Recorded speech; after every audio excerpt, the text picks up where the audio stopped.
Welcome to Sumo Handyman Services. My name is Earl, and I'm here to go over the general maintenance and repair services that we provide.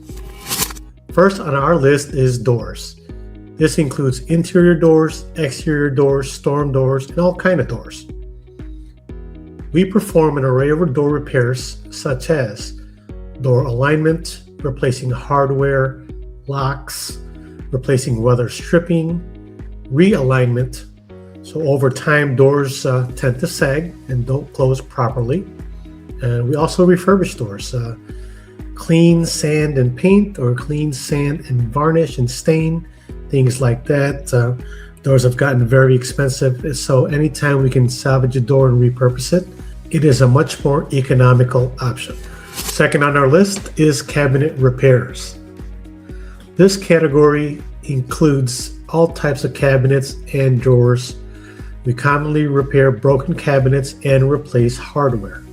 Third on our list is a bunch of mix and match items, guys. This category covers a wide range of miscellaneous things you get asked to do. So I'm just going to go over a few of these things. Dryer vent cleaning.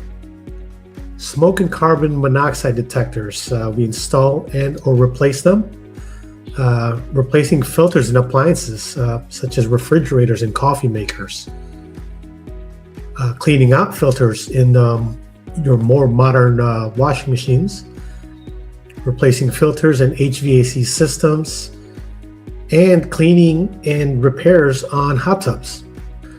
Fourth on our list is the growing sector of smart home accessories. Here are some common smart home accessories that we install. Nest thermostats, Blink cameras, indoor and outdoor, smart exterior door locks, solar exterior lights, as well as assisting in integrating them into your phone app. With that said, this is such a broad category, and I know I'm forgetting a bunch of stuff that we get asked to do. Earl here at Sumo Handyman Services. Please don't forget to like and subscribe. Thanks for watching, and I'll catch you guys on the next one.